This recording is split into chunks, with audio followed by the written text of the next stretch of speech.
So this is part of our product series, essentially, as far as different programs or products that we actually offer from Digital Dimensions.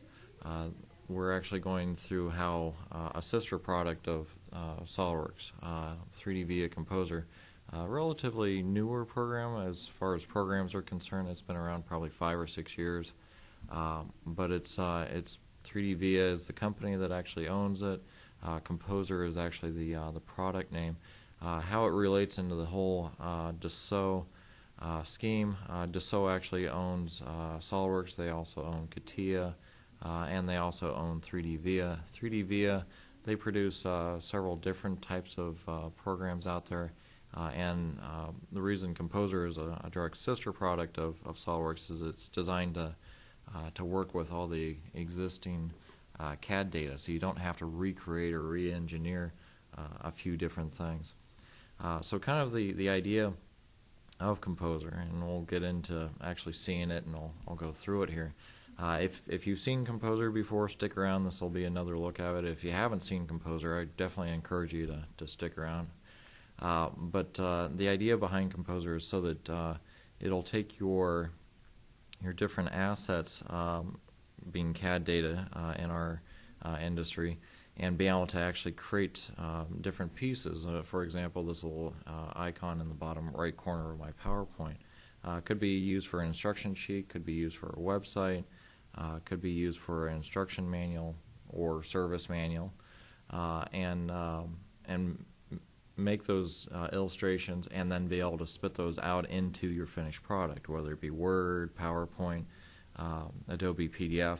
I think a lot of us have actually gone through and actually done some of that type of stuff to begin with out in industry. In fact, I did a fair amount of that myself, and this is one program that I really wish I had when I was doing that type of stuff, because I would create a product, we'd send it out and get it powder coated, and just before we'd ship it out to the customer, we'd actually end up, I would end up creating the instruction sheet just before it got shipped out to the customer, which really kind of limit the amount of review time on the instruction and service manuals or anything like that, and it really kind of caused some headaches down the road because things weren't reviewed properly. The other part of it is if I ever went through a revision, we'll actually get that updated. All right, so let's go and get started into it here. Kind of a quick little view of some of the stuff that we're going to be doing. I'm going to be using this Beamer Stirling Engine that I got off of a website that SolidWorks is sponsoring called GrabCat. So this is a new website for getting additional parts and stuff. So these are some of the images that I'm going to be creating, and then we're going to go through the update process there. So you can kind of see the transition that we'll be doing at the tail end here. All right, so let's jump right into SolidWorks so you can kind of see the model that I'm working on. Fully developed model. I've added a few extra things, also kind of grouped a few things into assemblies. I put some button head bolts in there in the bottom of the model, and then also kind of cleaned up some of the stuff that was on the original model. So we'll just go and throw that into an isometric view. Keep in mind, 3D Via Composer can be used on a machine with SolidWorks, or it could be used on a machine without SolidWorks. You can use it in either environment there. If you have SolidWorks on the machine, real easy to actually export to a Composer file. But I'll go the other direction, using it on a machine essentially without SolidWorks. So let's go and take a look at Composer here and get that opened. Alright, so this is the Composer interface. We'll go ahead and get the document opening up here so we can take a look at it here. So I'm going to open up SolidWorks assembly file. Looking down here at the bottom, we actually have the ability of bringing in custom properties. That's the metadata. We can do the bodies of the part. We can also do surface bodies, hidden components. We can also bring in. We can also bring in the colors and textures. So there's actually a lot of stuff that we can bring in.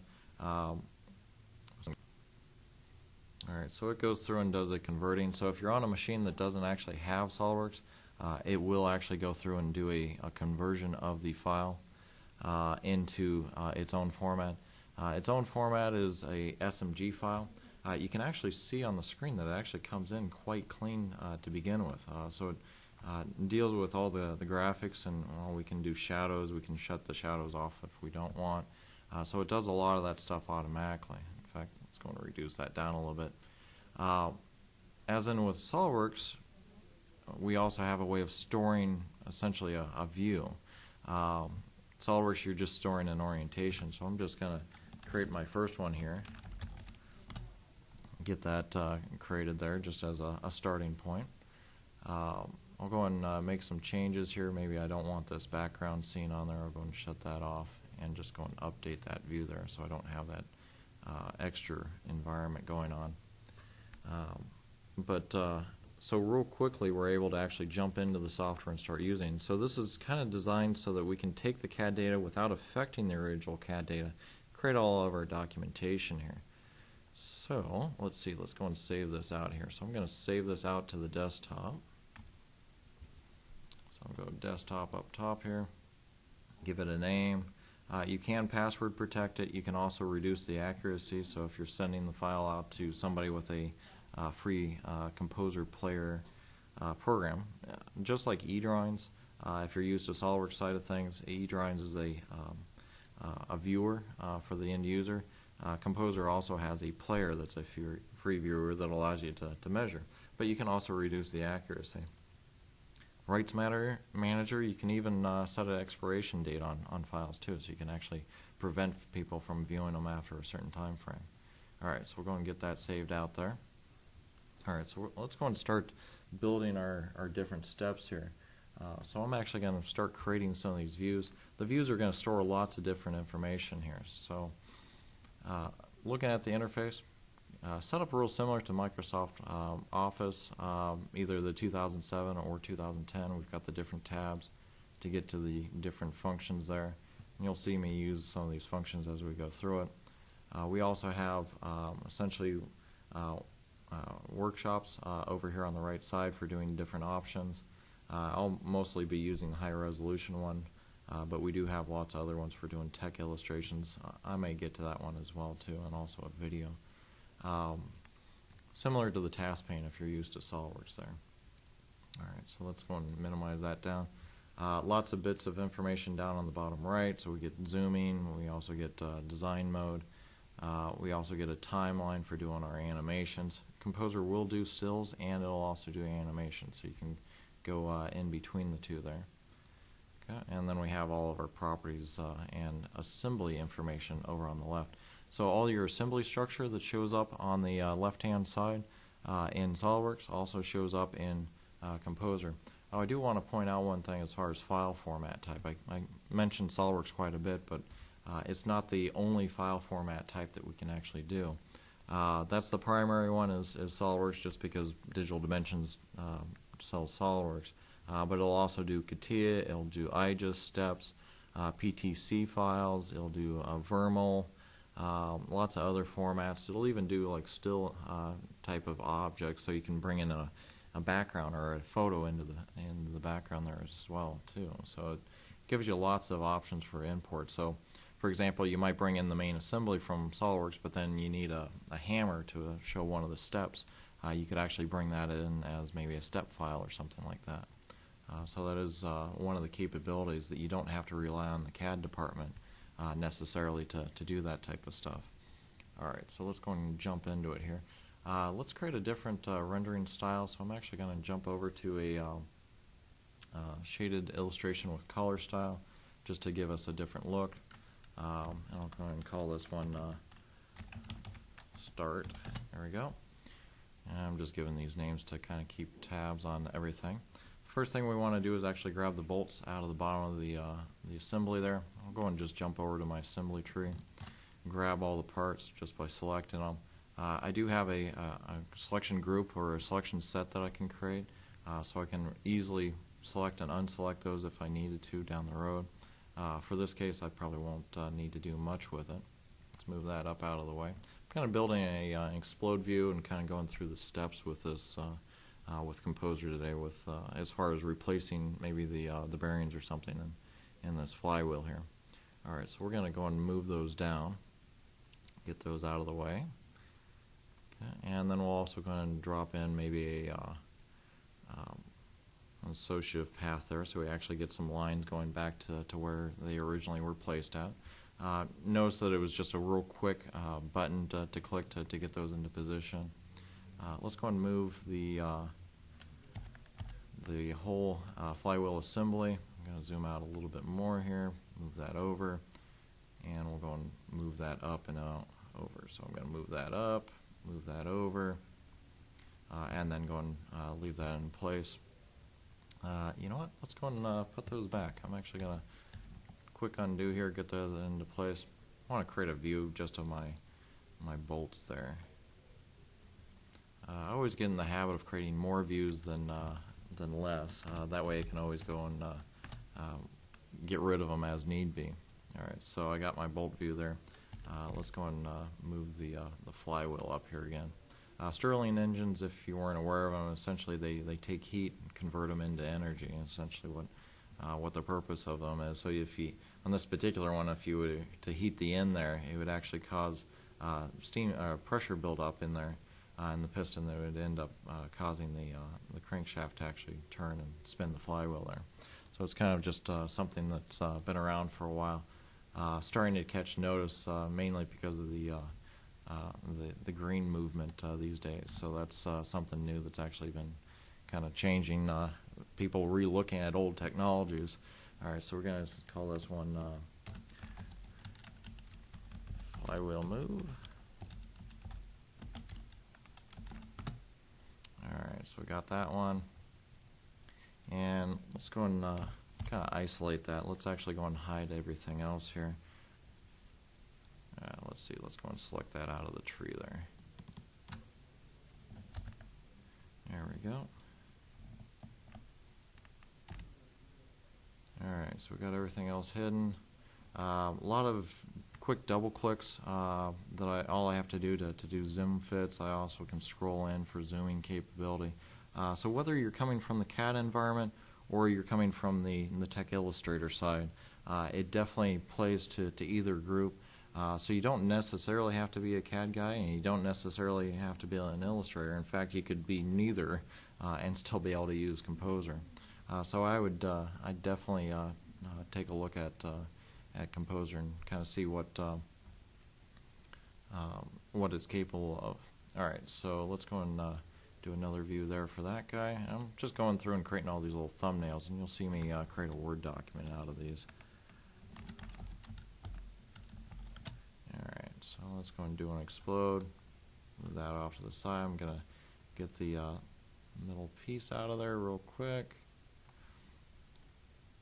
And, well, maybe not quite so far. Let's get that a little bit closer there.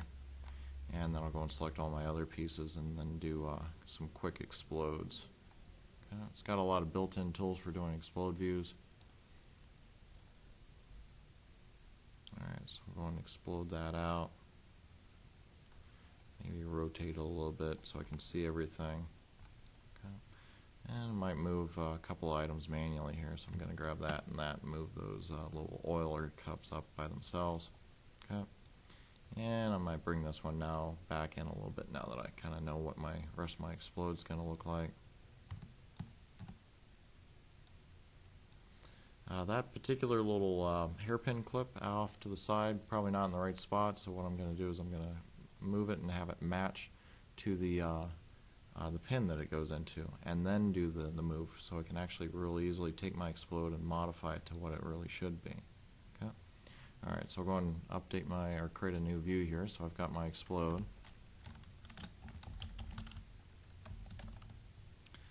So I got that in there, but the explode's not quite enough. I want to get some call out information on there. I'm going to jump over to one of my workshops here. So I'm going to go to my bill of material workshop. And what this allows me to do is actually grab all the parts on the screen and actually turn those into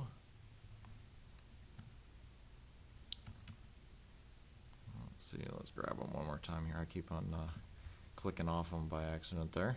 Alright, so I go and generate the BOM IDs there. Generates is essentially based off of the bits of information that were brought in from the SolidWorks side of things. This can be changed in here. It can also be updated. So if SolidWorks something on the CAD data side changed, it can also be changed over here too.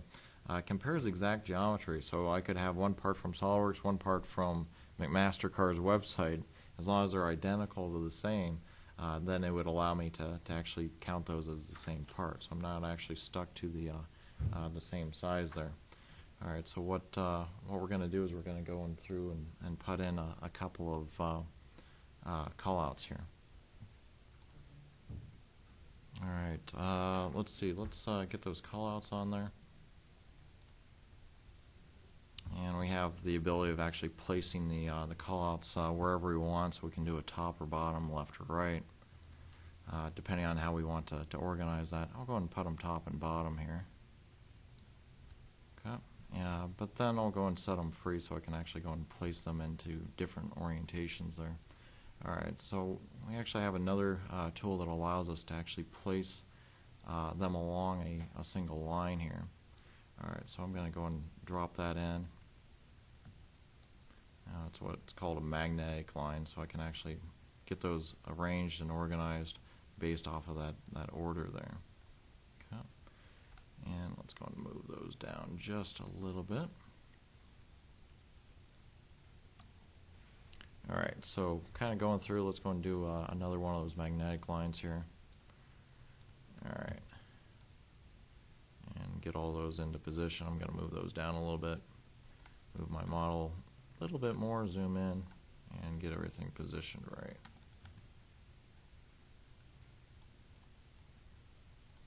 Alright, so there we go.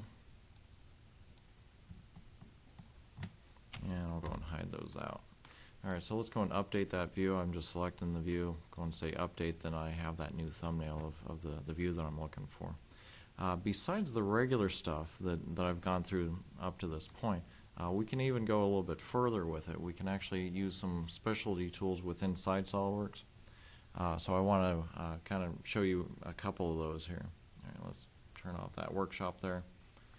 All right, so I'm going to go turn on the digger option here. This is something unique to Composer. It allows us to actually do a lot of unique or different styles of things. So we have our basic zoom like all of us are used to on a detail view. Notice that we're even picking up the detail and the shadows and all that type of stuff.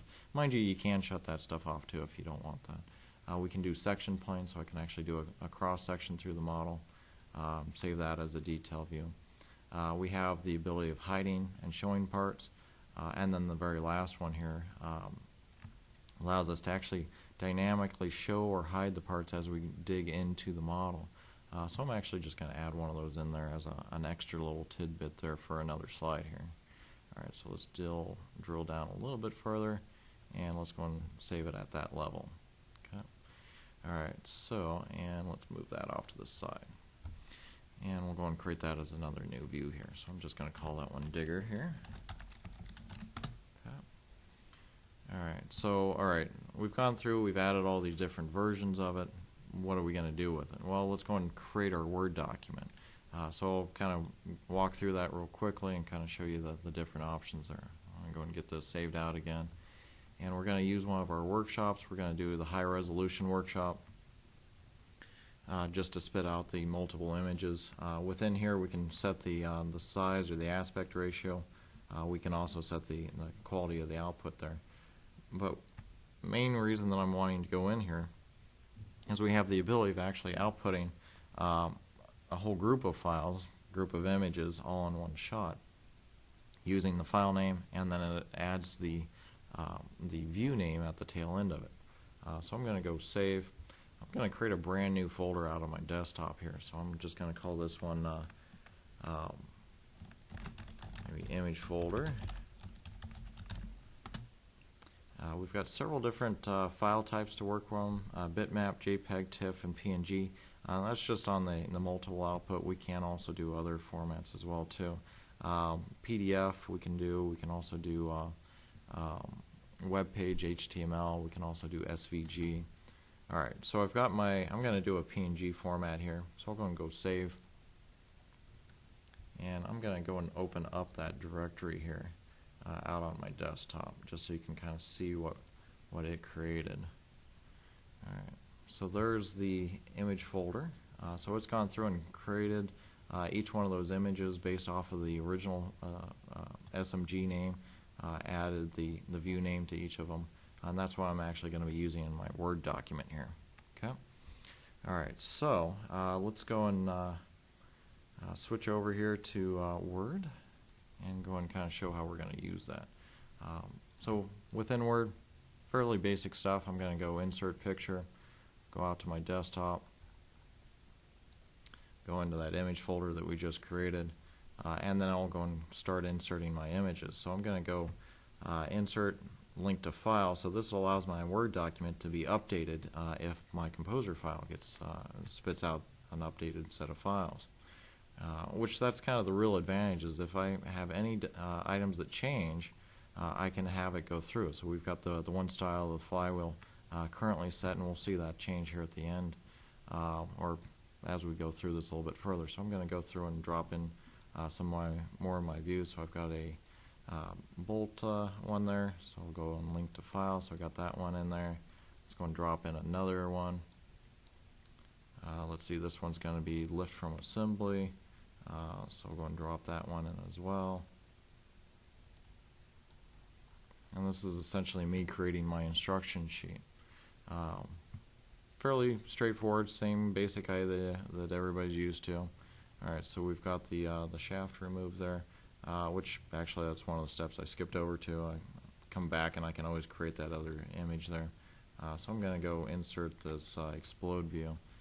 But move it down to where it needs to be. So that's one view that I might need to come back and create later on. Okay. Alright, so we've got all the views into my Word document, and they're all using this style of Flywheel. Okay.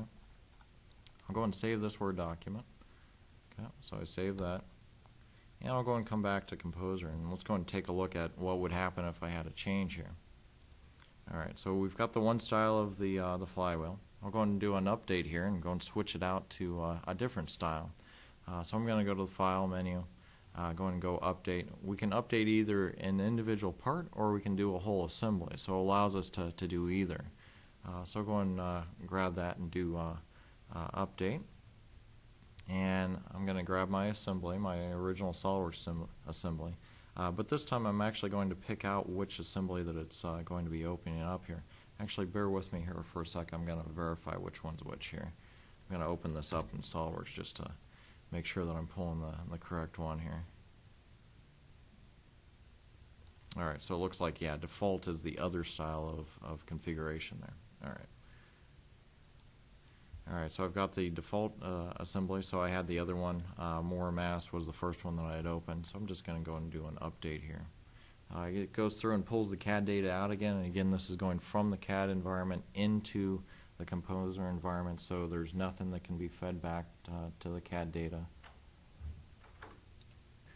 And then we've got all the new views, so I didn't have to go through recreating any of this. All those original views just have the new Flywheel in there, so this makes it real easy to actually spit out my different changes and stuff. Alright, so what I'm going to do is actually going to spit out the images one more time. I'll go and do a save as here again on my high resolution workshop, and I'll go and save those back out to my desktop again. Again, the image folder, same directory. Go and use the same format, the PNG. I'll go and just let it replace the original files there. Alright, so with it going through the update, if I look at that directory, we can see that we actually have, let's see, let's make sure that we're going into the right folder here.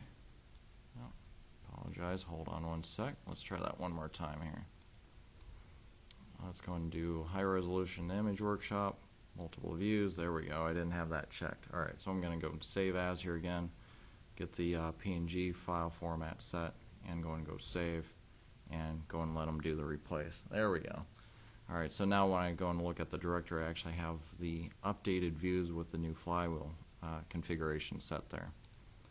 Alright, so going from here, let's go and go back into Word one more time, we can see that Word is still showing the original Flywheel, but all I need to do is save the document, go and close it, and I'll go and reopen that Word document again, and then that quick I'm able to actually update the images in the Word document. So all the different steps have the new images of the corrected Flywheel in there. So all I need to do is maybe changing the wording or anything like that. So real easily we're able to push out these assets and get some additional bits of information. Well, there's one more thing that I want to show you on this last page here. Besides the static stuff, we can also do some additional formats here.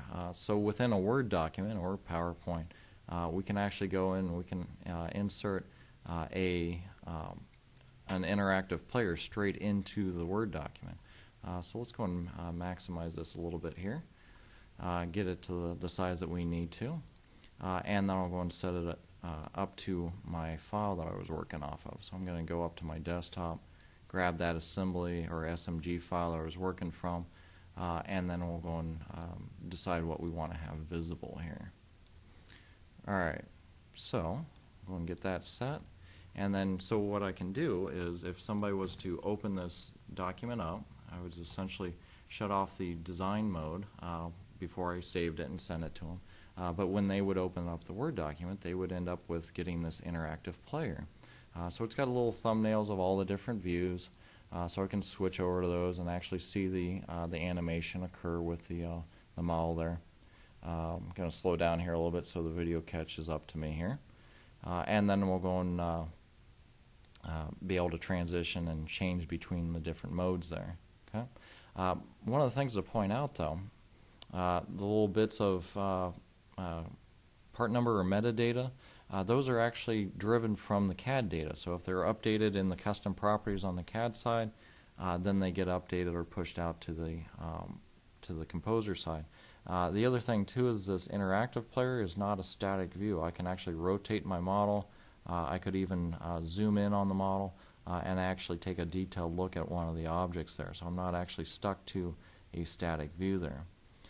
That digger that I dropped in, I can also operate and function that digger within the interactive view. So I could actually go and point it at something else. I could actually zoom in on that and kind of see what was going on with that particular area. Or I could also do the detailed or section view there. Okay. So that's really kind of the power of Composer. You can either do the static type of objects, or you can actually go through and you can do interactive. So besides the static PNG files, we can also do the interactive, and let's go and go back to Composer here. So we can do HTML, PDF, actually 3 different versions of PDF. We can do a static, universal 3D, or also a SMG enhanced one. We can also do tech illustrations. I'll point this out here. Actually, I'll go and do this first view that I'm on here, and I'll do a tech illustration of that and just do a preview of that. Tech illustrations allow me to actually create a format that's real useful for web page design. It's designed so that if I zoom into it, it actually keeps my line weight consistent all the way through. I can also do linking to it, so I could click on a part and it would jump over to my web page for an order, or click on a part and it would jump over to another SVG file or another web page if you wanted to. So there's lots of different options there. And let's see. Alright, so the website to kind of write down up here at the top is it's 3dviacomposer.com and then /demo. Essentially, this takes you out to a website of documents that were created with 3D Via Composer. It allows you to see different interactivity things that can be created. Some very simple examples, and then they go into some more elaborate ones. And these are all interactive type of things. Make sure you do use Internet Explorer. They're still developing this web page for Chrome and Firefox. So make sure you use Internet Explorer to view this web page. All right, so that's that website to definitely, and then we can also send you out some additional bits of information as well too. All right, so at that point, let's go and wrap things up here. Let's get back to the PowerPoint.